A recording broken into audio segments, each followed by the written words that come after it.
Bismillahirrahmanirrahim. Assalamualaikum warahmatullahi wabarakatuh.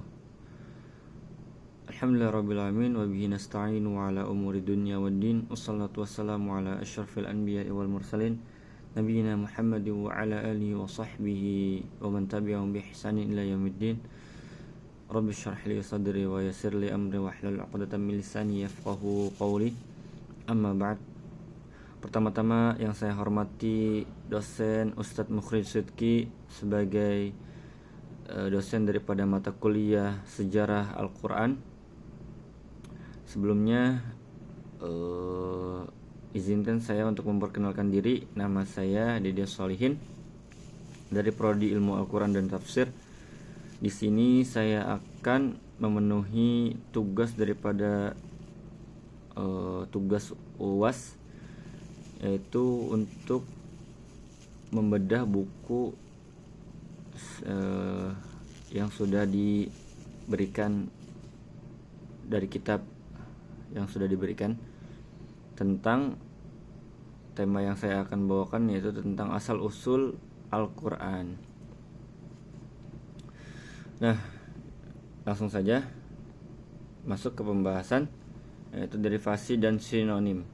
Kitab suci kaum muslimin yang berisi kumpulan wahyu ilahi yang diturunkan kepada Nabi Muhammad selama kurang lebih 23 tahun secara populer dirujuk dengan nama Al-Quran.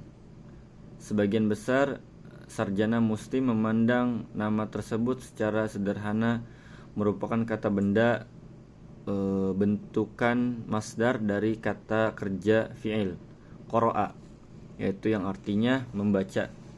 Dengan demikian Al-Quran bermakna bacaan atau yang dibaca.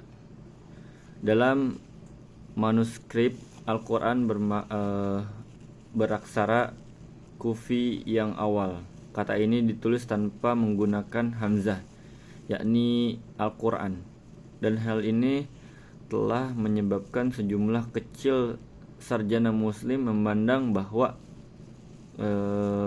terma itu diturunkan dari akar kata korona, yaitu menggabungkan sesuatu dengan sesuatu yang lain atau mengumpulkan, dan Al-Quran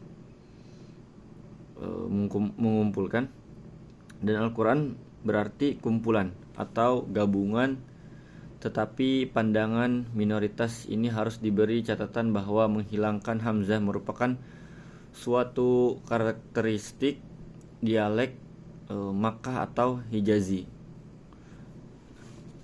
Nah, dan karakteristik tulisan Al-Quran dalam aksara kufi yang awal. Di samping itu, sebagaimana akan ditunjukkan di bawah, tema Quran bertalian erat dengan akar kata qara'a dalam penggunaan Al-Quran sendiri. Para sarjana barat yang belakangan pada umumnya menerima pandangan bahwa kata Quran merupakan derivasi dari bahasa Syria atau Ibrani, yaitu Kiryana atau Kiryani, yaitu yang artinya bacaan atau yang dibaca, yang digunakan dalam liturgi Kristen. Kemungkinan terjadinya pinjaman dari bahasa Semit lainnya dalam kasus ini bisa saja dibenarkan, mengingat kontak-kontak yang dilakukan orang-orang Arab dengan dunia di luarnya. Nah, dengan lewat kontak-kontak semacam itu, berbagai kata non-Arab telah dimasukkan ke dalam bahasa Arab atau diarabkan, tetapi sebagaimana akan ditunjukkan di bawah terma Quran dalam kaitannya dengan kitab suci kaum muslimin. Pada prinsipnya berasal dari penggunaan Al-Quran sendiri yang didasarkan pada bentuk masdar fu'lan dari akar kata qara'a. Kata kerja qara'a dan berbagai bentuk konjugasinya tasrif atau muncul 17 kali di dalam Al-Quran. Kata kerja ini dengan rujukan kepada pembaca wahyu Al-Quran oleh Muhammad muncul dalam beberapa kesempatan, tetapi dalam konteks lainnya disebutkan bahwa Tuhanlah yang membacakan wahyu kepada Nabi Muhammad. Yaitu, terdapat 2 kali perintah membacakan bagian-bagian termudah Al-Quran yang ditunjukkan kepada pengikut-pengikut Muhammad ketika itu. Sementara dikatakan bahwa Muhammad ketika itu, bahwa jika Al-Quran diturunkan kepada seorang non-Arab atau lalu ia bacakan kepada orang-orang kafir di Makkah, maka orang-orang tersebut tidak akan mempercayainya. Jadi dalam keseluruhan konteks yang telah ditemukan bisa dilihat pertalian erat antara akar kata qira'a dengan Al-Quran yang membuktikan bahwa tema Al-Quran memang diturunkan dari akar kata tersebut. Nah, kemunculan kata kerja qira'a dengan makna membaca dalam konteks-konteks Al-Quran lainnya tidak dikaitkan dengan Quran, tetapi dengan kitab. Dalam Muhammad ditantang orang-orang kafir untuk mendatangkan dari langit sebuah kitab yang dapat mereka baca sebagai bukti kerasulannya dalam 3 bagian Al-Quran lainnya. Kata kerja tersebut dikaitkan dengan pembacaan kitab rekaman perbuatan manusia di hari penghabisan. Konteks terakhir merujuk kepada orang-orang tertentu yang sezaman dengan Nabi Muhammad SAW, barangkali menunjuk kepada orang-orang Yahudi dan Kristen sebagai orang-orang yang membaca kitab sebelum kamu. Jadi dalam konteks apapun, kata kerja qira'a digunakan Al-Quran dalam pengertian membaca, baik dikaitkan dengan Quran ataupun kitab. Dan kata Quran baik dengan atau tanpa kata sedang tertentu muncul sekitar 70 kali di dalam Al-Quran dengan pengertian yang beragam.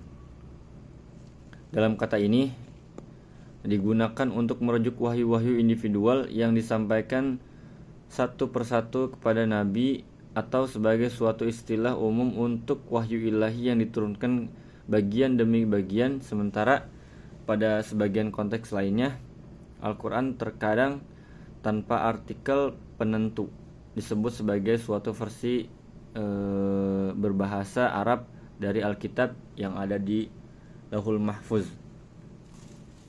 Nah, kata ini juga merujuk kepada sekumpulan wahyu ilahi yang diperintahkan untuk dibaca. Tetapi penggunaan tema Al-Quran yang paling dekat dengan pengertian yang dipahami dewasa ini, yakni sebagai kitab suci kaum muslimin, terdapat di dalam suatu konteks di mana kata ini disebut secara bergandengan dengan 2 kitab suci lainnya, Taurat dan Injil, dalam satu konteks konstruksi yang memberi kesan tentang 3 kitab suci yang paralel.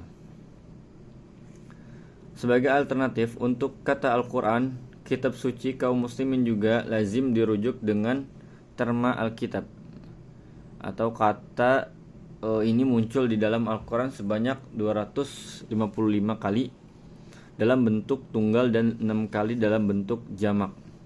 Penggunaan kata kitab yang paling sering di dalam Al-Quran adalah dalam kaitannya dengan wahyu Tuhan kepada para nabi.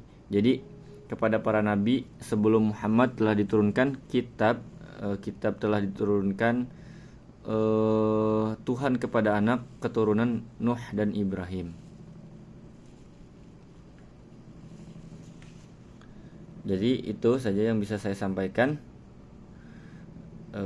yang tentang asal usul Al-Quran.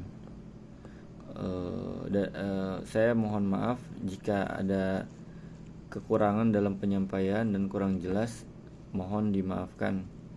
Sekian daripada presentasi kali ini, saya akhiri. Wassalamualaikum warahmatullahi wabarakatuh.